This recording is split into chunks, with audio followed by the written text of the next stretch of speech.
symmetry loading, this is symmetry loading, yes or no? Right? Alpha is equal to beta, I is equal to what? J. Right? This is what we call symmetry loading. And symmetry loading is only possible if your bending moment is in one axis only. It can be either in MZ or in MY. Unsymmetrical, you have both MZ and MY. Okay, so now you see the difference. Okay, nothing to do with the loading condition. Okay, it's all what? Stress field condition. Are we clear? You all have to get this very, very clear. Okay, so now the formula. Okay, I'll write down very simple. The formula for symmetrical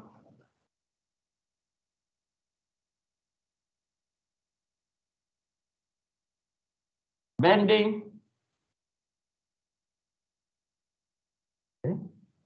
is stress X is equal to MZ over IZZ multiplied by Y, or yeah, stress X is equal to MY over IYY multiplied by Z. This is for symmetrical bending.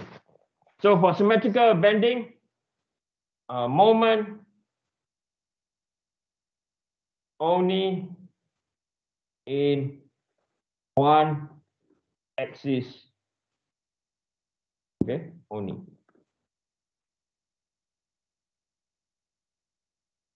Okay, moment acting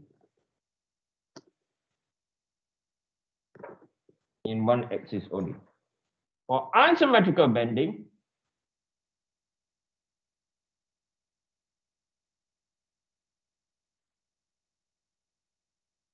yeah, stress X is equal to MZ over IZZ multiplied by Y plus by MY over IYY multiplied by Z.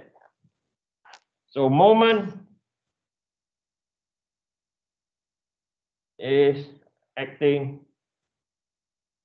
on two axes. That is the difference. Okay, now let's look at example number 3. It's not difficult. Okay, I'll tell you what to watch out for. Okay, I'll tell you where to be careful. As long as you apply the rules that I teach you, it's really, really easy. Okay, and I'll tell you where it's the confusing part. So let's look at example number 3.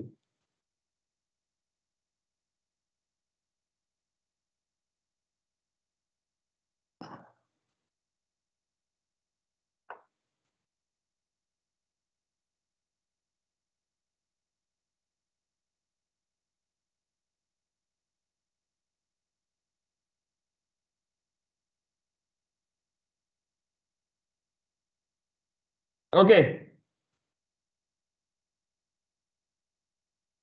we are going to determine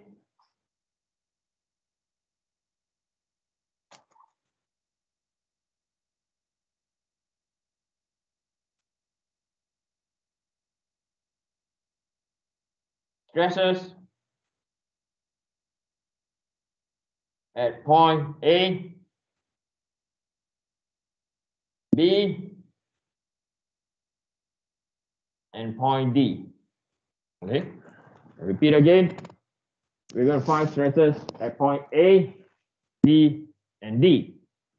So we know that the moment has two components. Yes or no? So we know moment has two components. Okay. So we know that we have one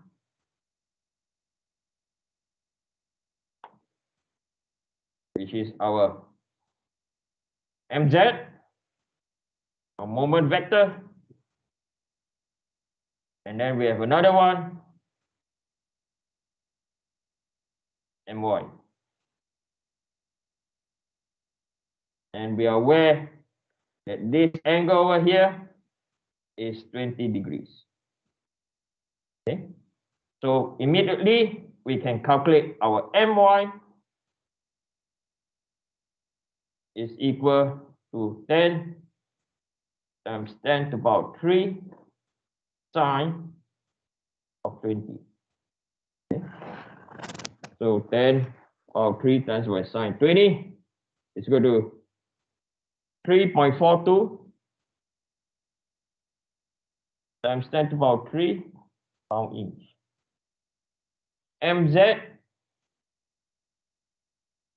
10 times 10 to the power 3 cos 20. So cos 20 times 10 to the power 3 is 9.397.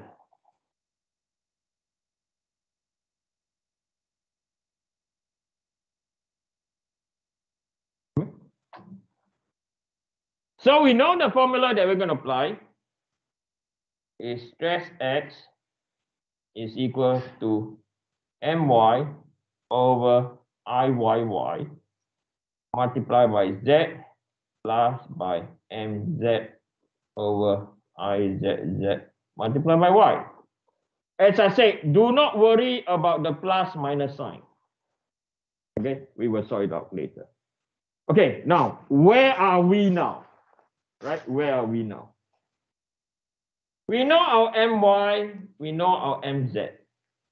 Right, that is the easy part.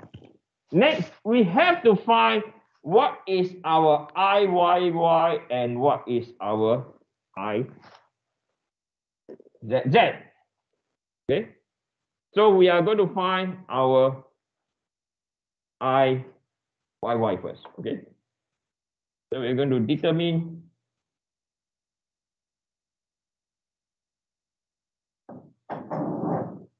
Iyy.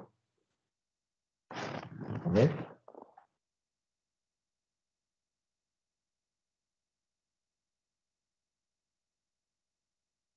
So YY means we want to find our YY, our second moment about the YY axis. Okay, right? So YY axis, on the YY axis, where is the centroid? On the YY axis. Sorry. Yes. Sorry, do you mind just scrolling up a bit, just to the beginning of the question? I missed something. You okay? Is this okay? A little bit more. Yes, perfect, thanks. So now we want to determine our Iyy. If it's Iyy, this will be our width because it's parallel.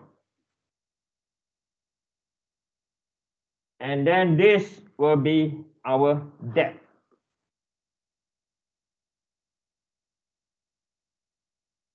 Right? But where is the centroid? I don't know.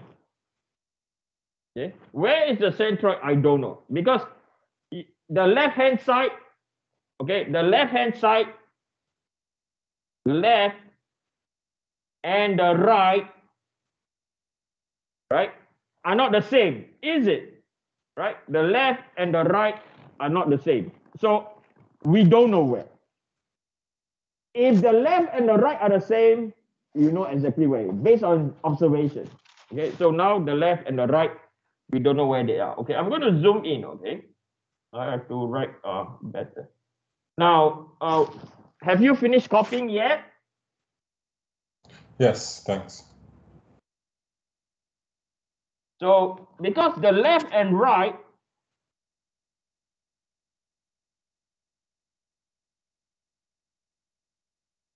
right, it's not symmetry. We don't know where is the centroid. Okay, we don't know where the centroid.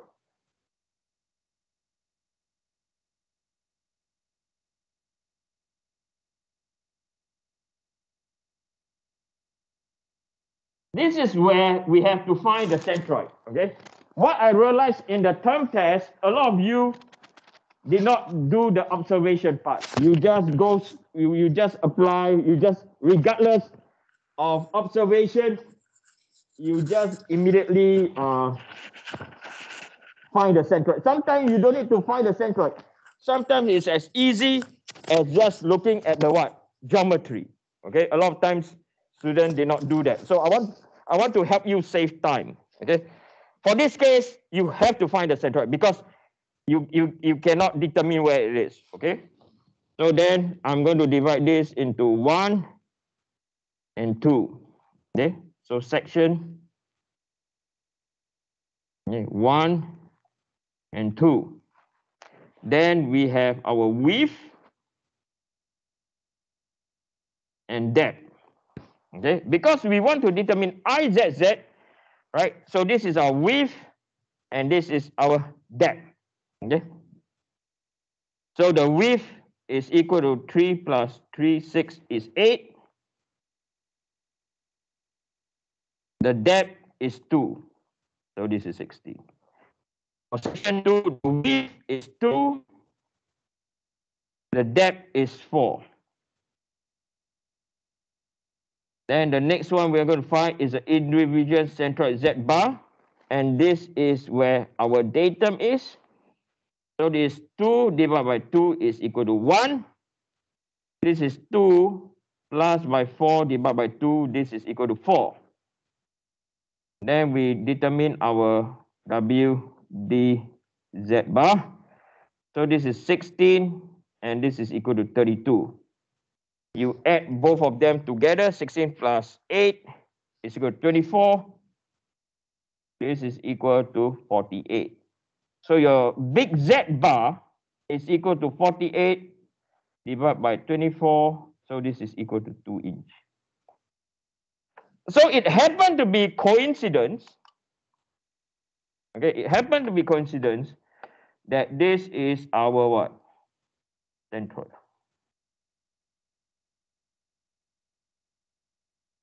Exactly at this point, this is our centroid.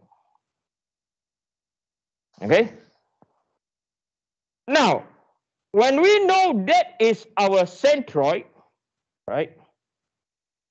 We then now can determine our what? IYY. Okay? So IYY1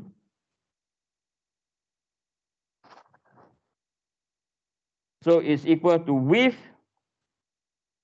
depth, cube, 12 plus by the area. I'm not thinking now. I'm just looking at the table. Okay, that is the strength of this technique. Okay, especially when you have so many axes to border now, right? So 8 times by 2 power 3 divided by 12 plus by 16 times by 1. So it's equal to 64 over 3 inches to power of 4. Okay, then I find IYY2 is equal to 2, 4 cube over 12 plus by 8, 2 minus 4 squared.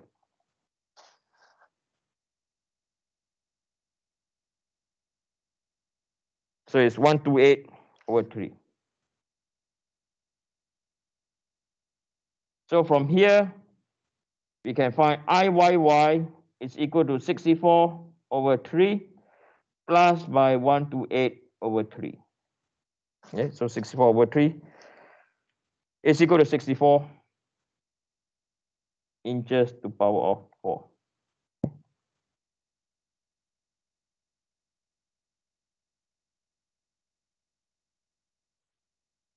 Right, so if we look at our formula now,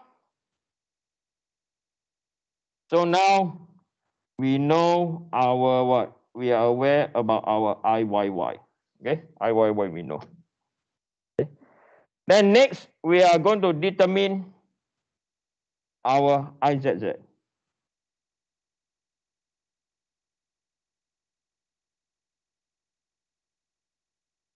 So IZZ is on the ZZ axis.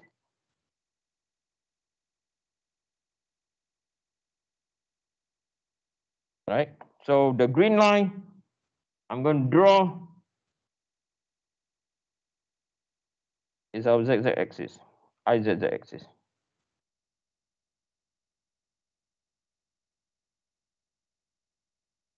So what you see down here is the top and the bottom is a mirror image. Am I right? For this case, you don't need to find your centroid anymore. You know, on the ZZ axis is the centroid because the geometry at the top or the geometry at the top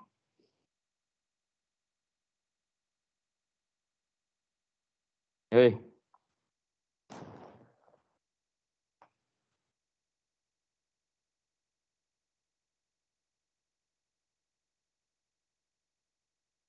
Okay, is a mirror image